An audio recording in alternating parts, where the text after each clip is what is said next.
చాలా సంతోషం. మరి చక్కగా పిల్లల కార్యక్రమాలు మరి చూస్తూ ఉంటే చాలా ఆనందమైంది.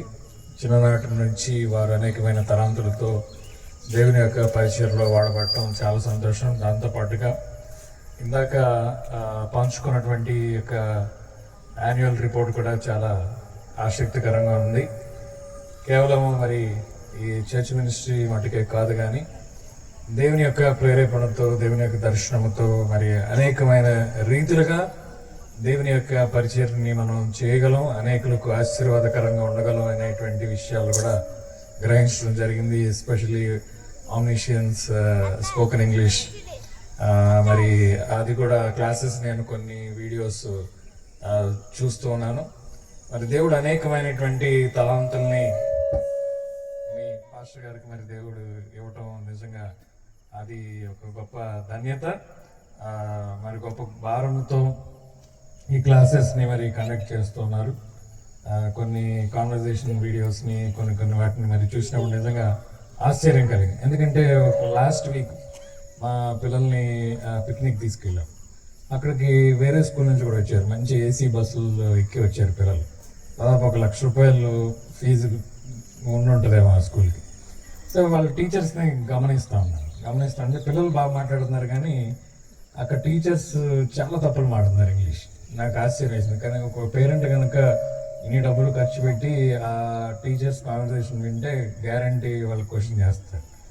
అయితే ఈ spoken English classes videos, conversations ఇవి నేను చూసినప్పుడు నాకు నిజంగా ఆశ్చర్యం కలిగింది. చాలామంది పిల్లలు మరి సాఫ్ట్ స్కిల్స్ని డెవలప్ చేసుకుంటూ మంచి ఇంగ్లీష్ని నేర్చుకోవడానికి దేవుడు ఒక మంచి ట్యూటర్ని లేదా మంచి మెటీరియల్ని అందజేయటం అనేది నిజంగా అది ఒక ఆశ్చర్యకరమైన విషయం. మరి చాలామంది గుర్తించరు, కానీ నేను చాలాసార్లు మరి గమనించినప్పుడు రియల్లీ అప్రిషియేట్ మరి పాస్టర్ స్టీవెన్. అదే రీతిగా మరి యొక్క మిషన్ గ్రీన్ ప్లానెట్, కాబట్టి ఇది కూడా ఒక మంచి కార్యక్రమం. వీటి ద్వారా మరి దేవునికి మహిమ కలగాలని, అదే రీతిగా అనేకులకు ఆశీర్వాదకరంగా ఉండాలని దేవుడు వివిధ రీతిలుగా అనేక మందిని వారికి ఉన్న తలాంతుల ప్రకారం దేవుడు నిలబెట్టుకుని ఆయన మహిమార్థమై ఈ దినాల్లో మరి వాడుకుంటూ అది ఎంతో మరి ఆశీర్వాదకరమైనటువంటి విషయమే ఉంది. కాబట్టి ఈ రాత్రికాల సమయం మరి చాలా అయింది.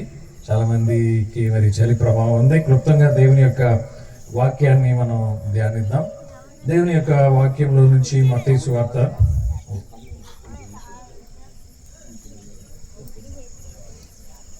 2వ అధ్యాయంలో నుంచి ఒక వాక్య భాగాన్ని ఈ రాత్రికాల సమయంలో మనం ధ్యానం చేద్దాం. మత్తయి సువార్త 2:1-3 వచనాలు దయచేసి ఒకసారి మనం చూద్దాం.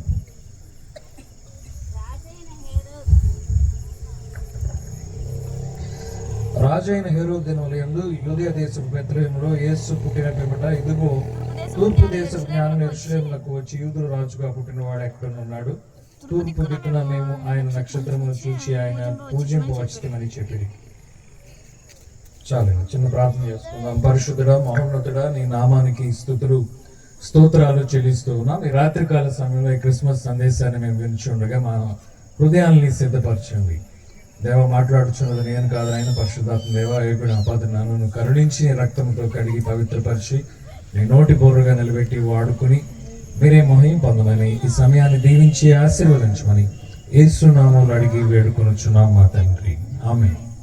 ప్రియమైన దేవుని బిడ్డలారా, ఈ క్రిస్మస్ దినాల్లో మరి చాలా మంది దేవుని యొక్క జన్మని, ఆయన యొక్క రాకని జ్ఞాపకం చేసుకుని దేవుణ్ణి స్తుతించి మహింపరచడం అనేటువంటి దాన్ని మనం చూస్తూ ఉన్నాం. చాలా మంది మానవులైనటువంటి వారు దేవుళ్ళుగా అవ్వాలని చెప్పి చాలా ప్రయత్నాలు చేశారు. దేవుళ్ళుగా కూడా కొలవబడ్డారు, పిలువబడ్డారు. అయితే ఈ దేవాది దేవుడు మరి దేవుని స్వరూపముగా ఉన్నటువంటి ఒక గొప్ప దేవుడు మానవుడిగా పుడదాం అనేటువంటి ఆలోచన కలిగి ఆయన ఈ భూమి మీదకి రావటమే ఈ క్రిస్మస్ అయి ఉన్నది. దేవుని నామానికి స్తుతులు కలుగునుగాక. హల్లెలూయా. చాలా మంది మానవుళ్ళు దేవుళ్ళు అవుదాం అనుకున్నారు, కానీ ప్రభు అయినటువంటి యేసుక్రీస్తు దేవుడుగా ఉండి ఒక మానవుడుగా అవుదామని ఆయన మానవ అవతారములో శరీరధారిగా మరి సత్య స్వరూపిగా ఆయన మన మధ్యలోనికి రావటం అనేటువంటిది మరి మనం చూస్తూ ఉన్నాం. ఈ ప్రభు అయినటువంటి యేసుక్రీస్తు ఆయన జన్మించిన తర్వాత దేవదూతలు గొర్రెల కాపరికి ప్రత్యక్షమైనటువంటి విషయాన్ని లూకా సువార్త 2:10 మనం గమనిస్తూ ఉన్నాం. అదే రీతిగా మత్తయి సువార్త 2:1 నుంచి మొదటి భాగంలో మనం చూసినట్లయితే క్రీస్తు పుట్టిన పిమ్మట తూర్పు దేశపు జ్ఞానులైనటువంటి వారు యెరూషలేమునకు వచ్చి మరి యూదులకు రాజుగా పుట్టినవాడు ఎక్కడ అనేటువంటి ఆ యొక్క ప్రశ్నని మనం చూస్తూ ఉన్నాం. ప్రియమైనటువంటి ప్రభు అయినటువంటి యేసుక్రీస్తు జన్మించిన తరువాత ఆకాశంలో ఒక వింతైనటువంటి ఒక నక్షత్రము ఏర్పడింది. దానిని చూసినటువంటి కొంతమంది జ్ఞానులైనటువంటి వారు గమనించి మరి ఈ లోకంలో ఏదో ఒక మహానుభావుడు జన్మించి ఉంటాడు అని వారి యొక్క ఆలోచనలోనికి వచ్చి దాని గురించి పరిశీలన చేయడం ప్రారంభించారు. ఎవరు ఈ తూర్పు దేశపు జ్ఞానులు అని మనం ఆలోచన చేసినట్లయితే చరిత్రను ఒకసారి మనం చూసినట్లయితే ఈ ఇశ్రాయేలుల యూదయ ప్రాంతానికి తూర్పున ఉన్నటువంటి సామ్రాజ్యాలు రెండు ఉన్నాయి. ఒకటి పర్షియన్ ఎంపైర్, రెండవది బాబిలోనియన్ ఎంపైర్. బబులోను సామ్రాజ్యము, తర్వాత పార్సీకుల రాజులు ఉండేటువంటి ఆ యొక్క రాజ్యం. ఈ రెండు రాజ్యాల్లో నుంచి బహుశా ఈ జ్ఞానులైనటువంటి వారు వచ్చి ఉండొచ్చు అని చాలా మంది పండితులు చెబుతూ ఉన్నారు. అయితే వీరికి ఇటువంటి గ్రహింపు ఎలా వచ్చింది? ఈ యొక్క యూదయ దేశంలో మరి ఒక రక్షకుడు లేకపోతే ఒక రాజు పుట్టి ఉంటాడు అనేటువంటి ఆ యొక్క ఆలోచన, గ్రహింపు ఆ ఆకాశంలో ఏర్పడినటువంటి ఆ యొక్క వింతైనటువంటి ఆ యొక్క నక్షత్రాన్ని చూసినప్పుడు వారు ఆ కంక్లూజన్కి ఎలా వచ్చి ఉంటారు అనేటువంటి విషయాన్ని ఆలోచన చేసినట్లయితే, ఇంకా కాస్త వెనక్కి మనం చరిత్రలోనికి వెళ్ళినట్లయితే రాజు అయినటువంటి సొలొమోను కాలంలో మనం చూసినట్లయితే మొదటి దినవృత్తాంతంలో, రెండవ దినవృత్తాంతంలో మనం చదువుతున్నాం. రాజు అయినటువంటి సొలొమోనుకి దేవుడు మహాజ్ఞానాన్ని ఇచ్చాడు.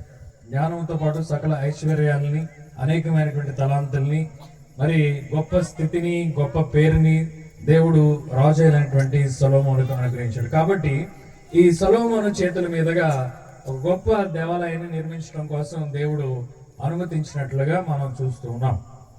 రాజు అయినటువంటి సొలొమోను నిర్మించినటువంటి ఆ యొక్క దేవాలయాన్ని మనం చూసినట్లయితే, గమనించినట్లయితే అది చాలా అద్భుతమైనటువంటి కట్టడం. ఇప్పుడు 7 వండర్స్ ఆఫ్ ద వరల్డ్ ని మనం చూసినప్పుడు కొన్ని వింతల్ని చూస్తే చాలా ఆశ్చర్యం కలుగుతుంది ఎలా కట్టారని.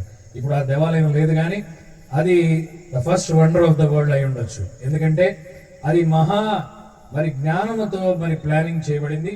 అంతేకాకుండా అనేక దేశముల నుంచి ఆ యొక్క రాళ్లను కానీ, లేకపోతే ఆ యొక్క దేవదారు కర్రలను కానీ, లేకపోతే ఆ యొక్క బంగారాన్ని కానీ, చెక్కేటువంటి పనివారిని కానీ దాదాపు 1,20,000 మంది మరి అనేక సంవత్సరాలు కృషి, దాదాపు 20 సంవత్సరాల పైనే కష్టపడి ఆ దేవాలయాన్ని నిర్మించినట్లుగా మనం చూస్తున్నాం. దాని యొక్క ఆర్కిటెక్ట్, దాని యొక్క డిజైన్ ని దేవుడు సొలొమోనుకి అనుగ్రహించాడు. కట్టడం గొప్ప కాదు, కానీ అందులో ఒక నియమాన్ని వారు పెట్టుకున్నారు. అదేంటంటే ఈ కట్టేటువంటి యొక్క పనిలో చెక్కబడినటువంటి రాయి కానీ, స్తంభం కానీ, లేకపోతే పొదగబడేటువంటి బంగారం కానీ, లేకపోతే ఏ విధమైన డిజైన్ కానీ దాన్ని అమర్చేటువంటి ఆ యొక్క విధానంలో ఏ విధమైనటువంటి ఒక సుత్తి దెబ్బ కూడా వినపడకూడదు, ఏ విధమైనటువంటి ఒక మెటల్ సౌండ్ కూడా రాకుండా ఆ విధముగా ప్రీ ప్లాన్డ్ గా ప్రతి పార్ట్ని, ప్రతి ఇటుక వరుసని, లేకపోతే ప్రతి మరి యొక్క డిజైన్ ని తీసుకుని వచ్చి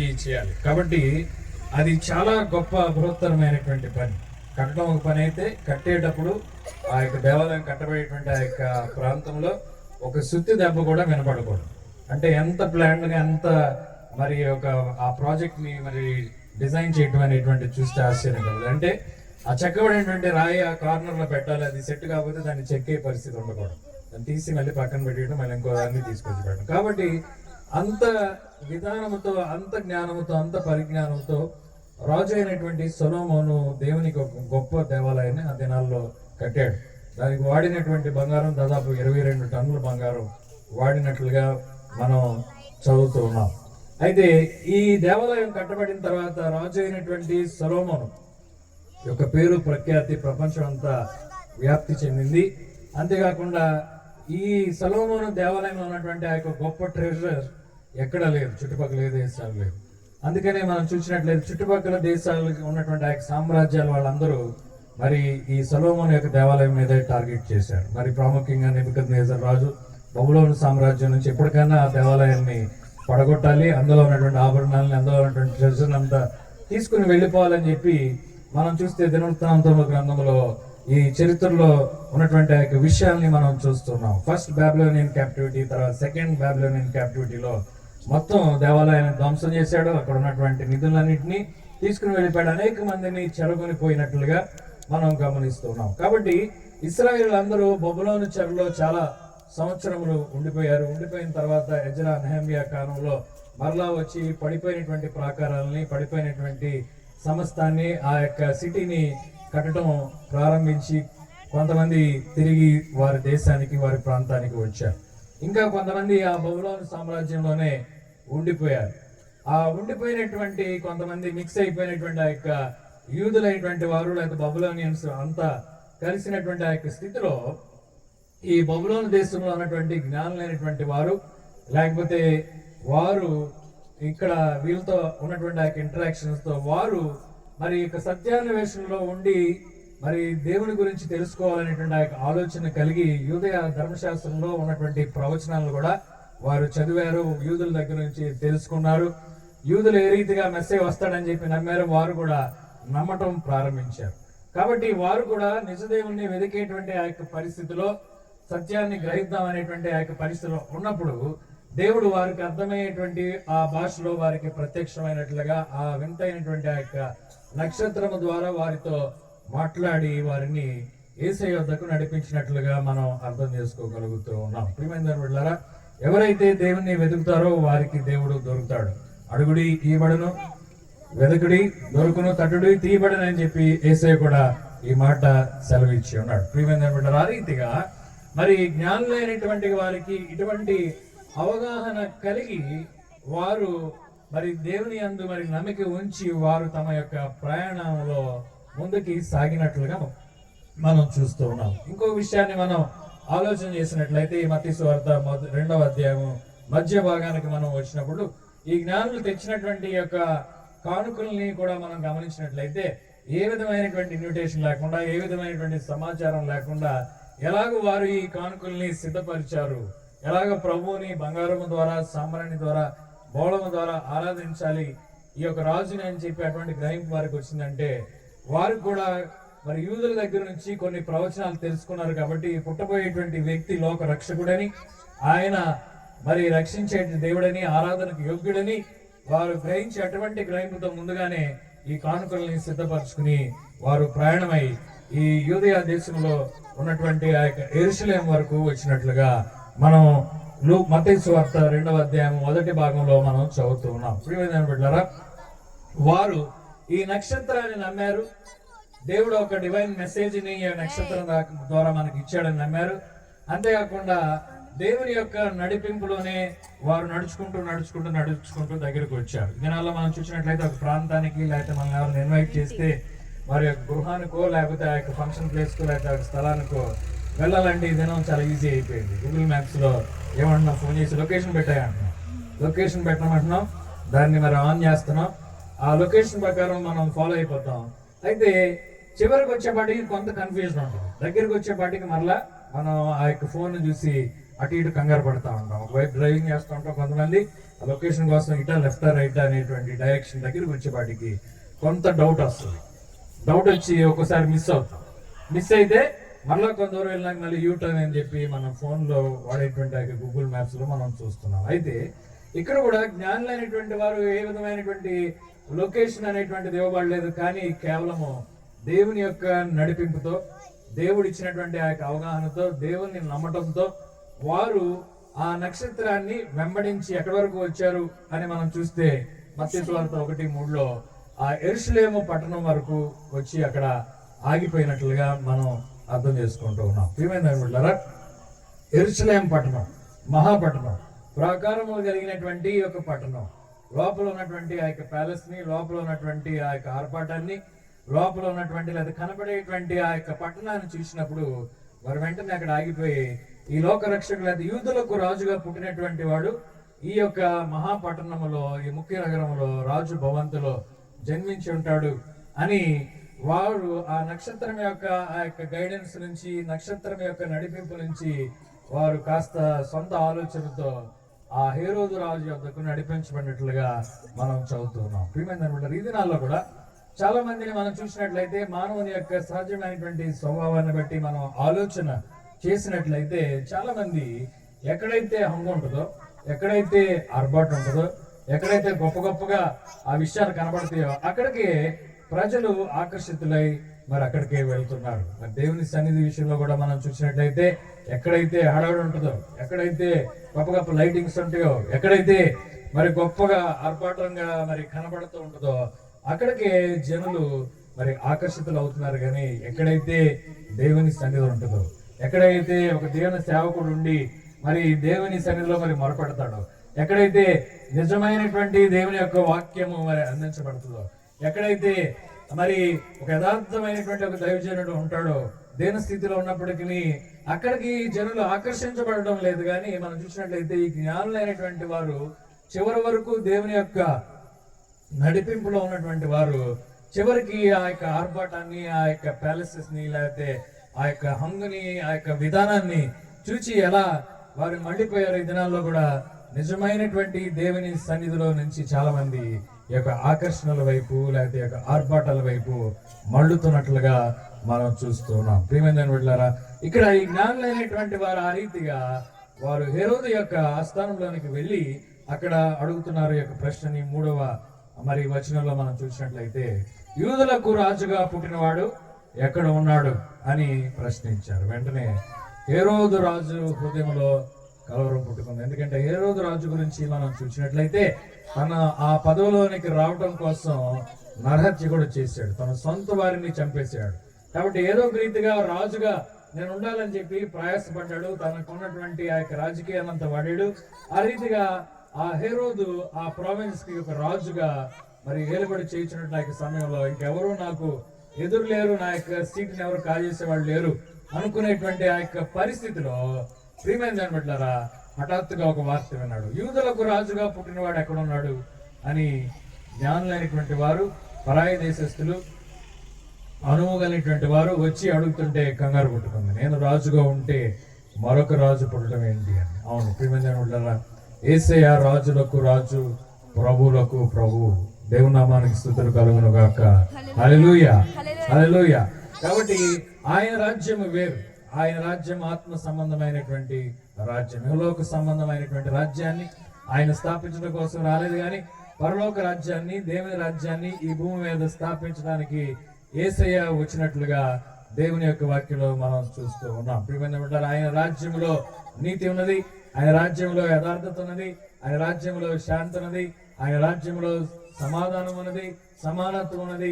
మరి ఆయన రాజ్యంలో టోటల్ హ్యూమన్ రైట్స్ అన్ని ఉన్నట్లుగా మనం గమనించగలుగుతున్నాం. కాబట్టి ఇటువంటి రాజ్యాన్ని, లేదా ఇటువంటి పాలనని ఆయన ఇవ్వాలని చెప్పి ఈ భూమి మీదకి వచ్చాడు. ఆయన ఈ గొప్ప రక్షణ ఇవ్వాలని చెప్పి ఈ భూమి మీదకి వచ్చాడు. దయచేసి ఇక్కడ ఉన్న పిల్లలు ఎవరు అల్లరి చేయొద్దు, డిస్టర్బ్ చేస్తున్నారు. 5 కాము కూర్చోలా తెలిపండి. ఆయన రాజ్యం వేరు. కాబట్టి ప్రియమైన బిడ్డలారా, ఈ జ్ఞానులైనటువంటి వారు వచ్చి ప్రశ్న వేసినప్పుడు ఆ హేరోదు అక్కడ ఉన్నటువంటి శాస్త్రుల్ని, పరిశీలిని, ధర్మశాస్త్రం ఎంతో అనుభవం కలిగినటువంటి వాళ్ళని పిలిపించి అడుగుతున్నాడు, ఎక్కడ ఈ యూదులకు రాజుగా పుట్టినటువంటి వ్యక్తి, మీ లేఖనాల్లో ఏమైనా రాయబడిందా అని అడిగినప్పుడు వారు వెంటనే మీకా గ్రంథంలో ఉన్నటువంటి ఆ యొక్క ప్రవచనాన్ని ఎత్తి చెప్తున్నారు. ఓ బెత్లెహేము ఎఫ్రాతా, యూదా ప్రధానంలో నువ్వు ఎంత మాత్రము స్వల్పమైన దానివి కాదు, నా కొరకు ఇశ్రాయేలుని అనుభవం వాడు నీలో నుండి వచ్చిందనేటువంటి ఆ యొక్క ప్రవచనాన్ని ఎత్తి వారు పలికి ఆయన బెత్లెహేములోనే జన్మిస్తాడు, అక్కడే జన్మించి ఉంటాడు అని చెప్పారు. బెత్లెహేము అనేటువంటిది ఒక చిన్న గ్రామం అయినది. దాదాపు యెరూషలేము నుండి ఒక 7 మైళ్ళ దూరంలో ఉన్నటువంటి ఆ యొక్క గ్రామం. కాబట్టి వీరు ఆ డైరెక్షన్ తెలుసుకున్నటువంటి జ్ఞానులు అక్కడి నుంచి వెళ్ళి ప్రభు అయినటువంటి యేసుక్రీస్తుని మరి కలిసి వారిని ఆ ప్రభువుని మరి పూజించి ఆరాధించడానికి బయలుదేరి వెళ్ళారు. అప్పుడు దాకా నక్షత్రాన్ని వెంబడించినటువంటి వారు దారి తప్పారు. అక్కడితో ఆ నక్షత్రం యొక్క నడిపింపు లేకుండా పోయింది. మరలా ఎప్పుడైతే వారు తెలుసుకుని ఆ మార్గంలో మరలా వెళ్తూ ఉండటం మరి ప్రారంభించారో అప్పుడు మరలా ఆ నక్షత్రం వారి మీదుగా ముందుగా వచ్చి ఆ శిశువు ఉన్నటువంటి ఆ గృహం మీద వరకు వారిని, గృహం మీద దగ్గర వరకు వారిని నడిపించినట్లుగా దేవుని యొక్క వాక్యంలో మనం చూస్తూ ఉన్నాం. కాబట్టి ప్రియమైన దాని బిడ్డలారా, యేసయ్య ఆయన వెతికే వారికి దొరికేటువంటి దేవుడై ఉన్నాడు. ఆయన నిజంగా శ్రద్ధగా వెతికితే, ఆయన పట్ల నువ్వు భయభక్తులు కలిగి నువ్వు నడుచుకుంటే, నిన్ను కూడా జ్ఞానంలో నడిపించినట్లుగా సరైనటువంటి ఆ యొక్క మార్గములో ఆయన నిన్ను నడిపించేటువంటి దేవుడై ఉన్నాడు. ప్రియమైన చాలా సార్లు మనం తిన్నగానే నడుస్తున్నాం అనుకుంటాం, చక్కగానే క్రమంగానే ఉంటాం అనుకుంటాం, కానీ కొన్ని సందర్భాల్లో దారి తప్పి ఈ లోకం వైపు, లేకపోతే ఈ లోకపు ఆకర్షణ వైపు మనం వెళ్ళిపోయి నిజమైనటువంటి రక్షకుడిని తెలుసుకోకుండా, నిజమైనటువంటి యొక్క రక్షణ అనుభవాన్ని పొందుకోకుండా, నిజమైనటువంటి యొక్క ఆరాధనని మనం ఆరాధించకుండానే మనం వేరే మార్గంలో వెళ్ళిపోతూ ఉన్నాం. ప్రియమైన బిడ్డలారా, ఈ యేసయ్య ఎందుకు జన్మించాడు అనేటువంటి విషయాన్ని మనం చూసినట్లయితే, పాపులను రక్షించడం కోసం యేసయ్య ఈ లోకానికి వచ్చినట్లుగా లేఖనములు చెప్పబడినట్లుగా మనం చూస్తూ ఉన్నాం. కాబట్టి అందరూ పాపము చేసి దేవుడు అనుగ్రహించేటువంటి మహిమను పొందలేకపోతున్నారని రోమిలికి రాసిన పత్రికలో మనం చదువుతున్నాం. ఏ భేదము లేదునో అందరూ పాపము చేసి దేవుడు అనుగ్రహించేటువంటి యొక్క మహిమను పొందలేకపోతున్నారు. కాబట్టి మానవుడు కోల్పోయినటువంటి దేవునితో ఉన్నటువంటి ఆ యొక్క సహవాసాన్ని తిరిగి స్థాపించడానికి, ఆ యొక్క ఏదైనా లాంటి గొప్ప అనుభవాన్ని మరలా ఇవ్వటానికి యేసయ్య ఈ లోకానికి ఒక మానవుడిగా జన్మించున్నాడు. ఒక మానవుడిగా అలా జన్మించాలనేటువంటి ఆ యొక్క విషయాల్ని ఆయన బోధించాడు. బోధించడం మట్టుకే కాదు, కానీ ఆయన చేసి చూపించాడు. ఆయన హింసించినటువంటి వారిని క్షమించడం అనేటువంటి క్షమాపణ పదం వాడటం మట్టుకే కాదు, కానీ ఆయన హృదయపూర్వకముగా హింసించేటువంటి వారిని కూడా క్షమించాడు. అంతేకాకుండా ఆయన దేవుడని చెప్పి ఆయన తను చేసినటువంటి ఆ క్రియల్లో నిరూపించాడు. అనేకులను స్వస్థపరిచాడు. అనేక మంది వ్యసనాలతో ఉన్నటువంటి వారిని ఆయన మార్చి ఒక మంచి జీవితాన్ని అనుగ్రహించాడు. అంతేకాకుండా ఆయన మరణాన్ని జయించి మృత్యుంజయుడై తిరిగి లేచాడు. అదే పునరుత్థాన శక్తిని ఆయన యందు రక్షింపబడినటువంటి ప్రతి ఒక్కరికి ఆయన అనుగ్రహించి, అటువంటి పునరుత్థాన శక్తితో పరిశుద్ధాత్మ యొక్క అభిషేకంతో ఈ దినాల్లో అనేక మందిని పాపము నుంచి, శాపము నుంచి ఆయన పైకి లేవనెత్తి ఆయన కోసం ఒక నీతిమంతులుగా జీవించే కృపని అనేక మందికి దినాల్లో దేవుడు ఇస్తూ ఉన్నాడు. అయితే ప్రియమైన బిడ్డలారా, ఎంతో దూర ప్రాంతం నుంచి దినాలైనటువంటి వారు దేవుడు వారితో మాట్లాడుతుంటే గ్రహించారు. దేవుని యొక్క నడిపింపుని మరి వెంబడించారు. దాని ప్రకారం వచ్చి యేసయ్యని పూజించి ఆరాధించి వెళ్తే, అక్కడ దగ్గర ఉన్నటువంటి యూదులు, వారికి కొన్ని వందల సంవత్సరాల నుంచి ఉన్నటువంటి ఆ యొక్క ప్రవచనాలను ఎరిగినటువంటి యూదులు, వారు మాత్రం దగ్గరుండి కూడా, యెరూషలేములో ఉండి కూడా యేసయ్య పుట్టాడు అనేటువంటి గ్రహింపు కూడా లేకుండా పోయింది. అంతేకాకుండా ఆయన వెళ్ళి ఆరాధిద్దాం అనేటువంటి ఒక ఆలోచన కూడా లేకుండా పోవటం మనం చూస్తున్నాం. ఈ దినాల్లో కూడా మనం చూసినట్లయితే పుట్టుక క్రైస్తవులుగా చెప్పబడుతున్నటువంటి అనేకులు అన్ని తెలిసిండు కూడా మరి దేవుణ్ణి మహింపరచలేనటువంటి ఆ యొక్క పరిస్థితులు, అన్ని తెలిసిండు కూడా దేవుని సన్నిధికి రానటువంటి ఆ యొక్క పరిస్థితుల్లో మనం చూస్తున్నాం. ఇంకా ఈ లోకంలో మరి బిజీగా ఉండేటువంటి ఆ యొక్క స్థితిలో మనం చూస్తూ ఉన్నాం. ప్రియమైన బిడ్డలారా, ఆ రీతిగా అన్ని తెలిసినటువంటి వారికి, సత్యం ఎరిగినటువంటి వారు దేవునికి సమీపముగా రాలేకపోతున్నారు. కానీ సత్యాన్వేషణ చేసేటువంటి ఇతరులు, దూరంలో ఉన్నటువంటి వారు సమీపస్తులుగా దేవుని కృపను బట్టి అనేకులు ఈ దినాల్లో ప్రభువైనటువంటి యేసుక్రీస్తుని తెలుసుకుని ఆ రీతిగా ఆయన కోసం సాక్షులుగా జీవించడం అనేటువంటి దినాల్లో మరి ఎక్కువగా మనం చూస్తూ ఉన్నాం. కాబట్టి యేసయ్య ఆయన వెతికిన వారికి ఆయన దొరికేటువంటి దేవుడని ఈ జ్ఞానుల యొక్క వృత్తాంతాన్ని బట్టి మనకి అర్థమవుతున్నది. అంతేకాకుండా జ్ఞానులు వచ్చారు, ఒట్టి చేతులతో రాలేదు. వారు విలువైనటువంటి యొక్క బహుమానాలని తీసుకుని వచ్చి ప్రభువుని ఆరాధించినట్లుగా మనం చూస్తూ ఉన్నాం. వారు ఏమి తెచ్చారు అని అంటే బంగారాన్ని తీసుకొచ్చారు. మొట్టమొదటి జ్ఞాని బంగారాన్ని దేవునికి అర్పించినట్లుగా మనం చూస్తున్నాం. బంగారము రాజరికానికి సాదృశ్యం అన్నది. ఆ దినాల్లో బంగారం అనేటువంటిది ఒక ట్రెజర్ లాగా ఎక్కువ రాజుల దగ్గరే, లేకపోతే అక్కడ ఉన్నటువంటి ఆ యొక్క కోటల్లోనే ఒక నిధిగా ఉంటూ ఉండేది. సామాన్యుల దగ్గర ఎక్కువగా బంగారం ఉండేది కాదు. ప్రియమైన బిడ్డలారా, ఆ రీతిగా ఈయన రాజులకు రాజు, ప్రభులకు ప్రభు కాబట్టి ఈయన్ని మనం ఒక విలువైనటువంటి మరి యొక్క బహుమానముతో ఆయన్ని ఆరాధిద్దాం అనేటువంటి గ్రహింపు కలిగి వారు విలువైనటువంటి బంగారాన్ని తీసుకుని వచ్చి ప్రభువుకి సమర్పించి ఆయన్ని ఆరాధించినట్లుగా మన వాక్యంలో చూస్తున్నాం. రెండవ జ్ఞాని సాంబ్రాణిని తీసుకొచ్చాడు. ఎందుకు తీసుకొచ్చాడంటే యూదులు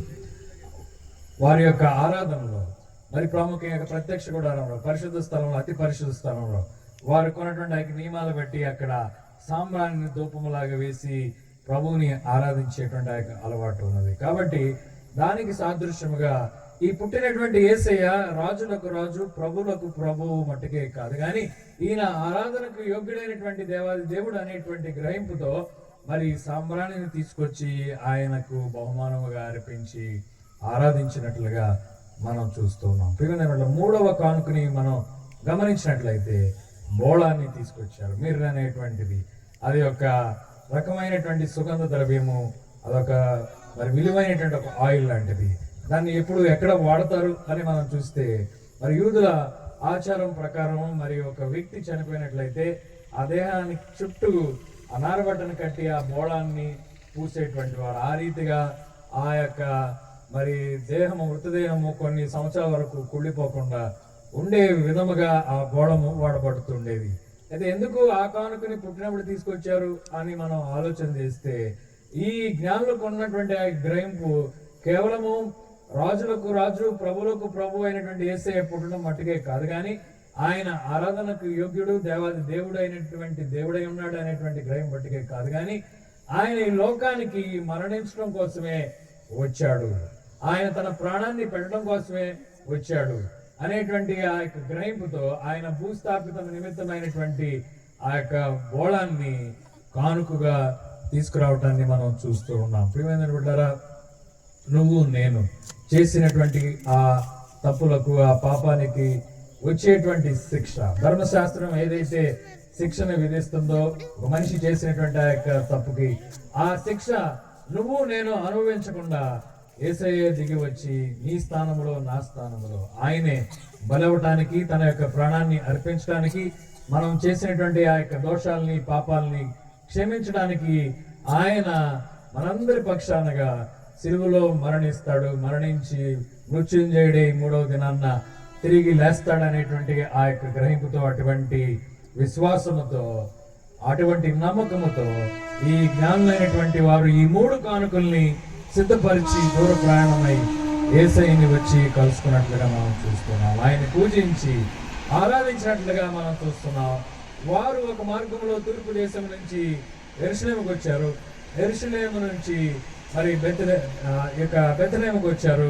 యేసయ్యని కలుసుకుని పూజించి ఆరాధించారు. కానీ ఎప్పుడైతే యేసయ్యని కలిసి వారు పూజించి ఆరాధించారో వారు తిరుగు ప్రయాణం మరలా అదే రూట్లో లేదండి. వారు తిరుగు ప్రయాణం మనం చూస్తే వారు వేరే మార్గంలో నుంచి వారు ప్రయాణమై ఇంటికి చేరినట్లుగా మనం చూస్తున్నాం. అవును ప్రియమైన బిడ్డలారా, ఎవరైతే యేసయ్యని కలుసుకుంటారో, ఎవరైతే రక్షకుడిని కలుసుకుంటారో, ఎవరైతే రక్షకుడిని తెలుసుకుంటారో, ఎవరైతే ఈ యొక్క రక్షణ అనుభవాన్ని సంపాదించుకుంటారో, ఎవరైతే పాప క్షమాపణని పొందుకుంటారో, వారి యొక్క వ్యసనాల నుంచి, వారికి ఉన్నటువంటి యొక్క దురలవాట్ల నుంచి, వారికి ఉన్నటువంటి యొక్క పాపం అనేటువంటి యొక్క శాపము నుంచి విడుదల పొంది మరలా అదే మార్గంలో నడవకుండా ఒక నూతనమైనటువంటి మార్గంలో, ఒక నూతనమైనటువంటి బాటలో, ఒక నూతనమైనటువంటి జీవిత విధానంలో నడిచి ముందుకు వెళ్తారు. అదే క్రీస్తు ప్రభువులో ఉన్నటువంటి ఆ యొక్క శక్తి, ఆయన రక్షణలో ఉన్నటువంటి ఆ యొక్క శక్తి, ఆయన పాప క్షమాపణలో ఉన్నటువంటి ఆ యొక్క శక్తి. కాబట్టి మనం ఎన్ని క్రిస్మస్ దినాలు జరిపించుకున్నప్పటికీ, ఎన్ని సంబరాలు, ఎన్ని వేడుకలు చేసుకున్నప్పటికీ ఈ పాప క్షమాపణ అనుభవం అనేటువంటిది, లేకపోతే రక్షణ అనుభవం అనేటువంటిది, ఈ మారు మనస్సు అనేటువంటి యొక్క అనుభవం అనేటువంటిది లేకపోతే ఎన్ని చేసినా అవన్నీ వ్యర్థమే. కాబట్టి ప్రియమైన రాత్రికాల సమయంలో గొప్ప దేవుడు, మరి ఎంతో పరిశుద్ధమైనటువంటి దేవుడు, సృష్టికర్త అయినటువంటి దేవుడు, అనంతమైనటువంటి దేవుడు, infinite God became a finite being.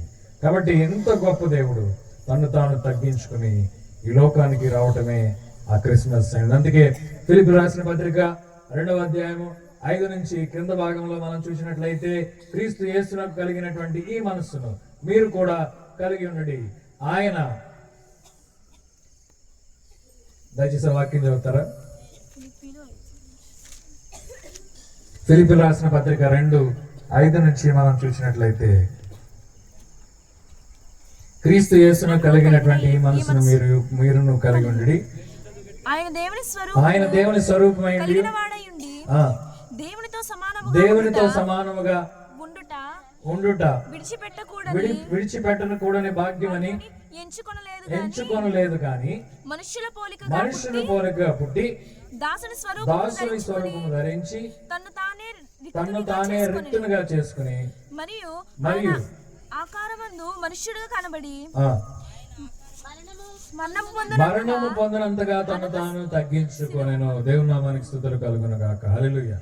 కాబట్టి విడిచిపెట్టకూడనటువంటి ఆ యొక్క గొప్ప స్వాస్యాన్ని, గొప్ప భాగ్యాన్ని, గొప్ప స్థానాన్ని, ఆ పరలోక రాజ్యాన్ని, వాటన్నిటినీ విడిచిపెట్టి ఆయన తను తాను తగ్గించుకున్నాడు. ఒక దాసుని స్వరూపము ధరించినట్లుగా మనం చూస్తున్నాం. అంతేకాకుండా తను తాను రిక్తులుగా చేసుకున్నాడు. అంటే తను తాను ఒక సున్నాగా చేసుకున్నాడు. తనకున్నటువంటి పదవిని, తనకున్నటువంటి ఆ యొక్క మహిమని, తనకున్నటువంటి అథారిటీని, తనకున్నటువంటి మరి సర్వశక్తిని, సమస్తాన్ని తీసి పక్కన పడేసి మరి మానవ పోలికగా పుట్టాడు. మానవ పోలికగా ఒక మంచి భవంతులు పుట్టలేదు కానీ ఒక దాసుని స్వరూపంలో ఆయన జన్మించినట్లుగా, ఒక పశువుల శాలే ఆయనకి మరి ఒక స్థానముగా మిగిలిపోయినట్లుగా, ఈ లోక రక్షకునికి మరి అటువంటి స్థానానికి ఆయన దీనుడుగా మరి అంతగా తను తాను, ఏ మనిషి తగ్గించుకునేటువంటి ఆ యొక్క స్థితిలో తను తాను తగ్గించుకొని ఆ రీతిగా శిలువ మరణము పొందనంతగా తను తాను తగ్గించుకున్నట్లుగా దేవుని యొక్క వాక్యంలో మనం చూస్తున్నాం. కాబట్టి ఎవరు తమను తాము తగ్గించుకుంటారో వారు హెచ్చింపబడతారని చెప్పి మత్తయి సువార్తలో మనం చదువుతున్నాం. ఆ రీతిగా యేసయ్య తను తాను తగ్గించుకుని ఈ భూలోకానికి వచ్చి నిన్ను నన్ను ఆయన ఉన్నటువంటి స్థానంలోనికి మరి తీసుకుని వెళ్ళేలాగా ఆయన ఈ లోకానికి వచ్చాడు. అందుకే ఆకాశం అందే కానీ భూమి మీదే కానీ ఏ నామం కన్నా ఆయన నామము పైనామముగా ఎంచబడిందని చెప్పి అదే వాక్యంలో క్రింద భాగంలో మనం చూస్తున్నాం. కాబట్టి ఇంత గొప్ప దేవుడు, ఈ సర్వ సృష్టికర్త అయినటువంటి దేవుడు, ఈ లోక రక్షకుడు అయినటువంటి దేవుడు మరి క్రిస్మస్ దినాన్న ఆయన ఈ భూలోకంలోనికి వచ్చి దీనమైనటువంటి స్థితిలో జన్మించి మరి రిక్తునిగా చేసుకుని శిలువ మరణము పొందినంతగా తను తాను తగ్గించుకున్నాడు. ఇటువంటి గొప్ప దేవుణ్ణి మనం సేవిస్తున్నాం, ఇటువంటి రక్షకుణ్ణి మనం వెంబడిస్తున్నాం. కాబట్టి అటువంటి గొప్ప రక్షణని మనం కూడా పొందుకున్నట్లయితే, ఇటువంటి పాప క్షమాపణని పొందుకున్నట్లయితే, గొప్ప విడుదలని మనం పొందుకున్నట్లయితే ఈ లోకానికి ఒక బ్లెస్సింగ్ గా, ఈ లోకానికి ఒక ఆశీర్వాదకరంగా మనం అవుతాం. కాబట్టి ప్రియమైనవారా, దేవుని నమ్మినటువంటి ప్రతి ఒక్కరు దీవించబడతారు. దేవుని నమ్మినటువంటి ప్రతి ఒక్కరు ఆశీర్వదించబడతారు ఈ లోకముగా. అంతేకాకుండా దేవుని యందు విశ్వాసం నుంచి రక్షించబడిన ప్రతి ఒక్కరు మరణించిన, చనిపోయిన ఒకనొక దినాన్న మరి నిత్య రాజ్యంలో ఆయనకు వారసులుగా మరి నిత్యము ఆయనతో జీవించేటువంటి ఆ యొక్క పరలోక రాజ్యంలో అటువంటి ధన్యతని పొందుకుంటారు. కాబట్టి మనం అందరము దేవుని యొక్క కృపకు పాత్రలు అవుదాం. మరి క్రిస్మస్ వేడుకల్లో దేవుని ఇంకా సమీపిద్దాం. మరి జ్ఞానులైనటువంటి వారు ఏ రీతిగా ప్రభువుని కనుగొన్నారో, తెలుసుకున్నారో, కలిశారో, ఆరాధించారో, రక్షించబడ్డారో, వేరే మార్గంలో మరి వారు వెళ్ళారు. అదే రీతిగా మన హృదయాలు మార్చబడి మరి మన యొక్క పాత బ్రతుకుల నుంచి నూతనమైనటువంటి యొక్క జీవన విధానంలోనికి మనం వద్దాం. దేవుని మహిమార్థమై మనం జీవిద్దాం. దేవుడి ఇచ్చిన మాటలు దీవించి ఆశీర్వదించునుగాక. ఆమేన్. ఆమేన్. అందరికీ వందనాలు.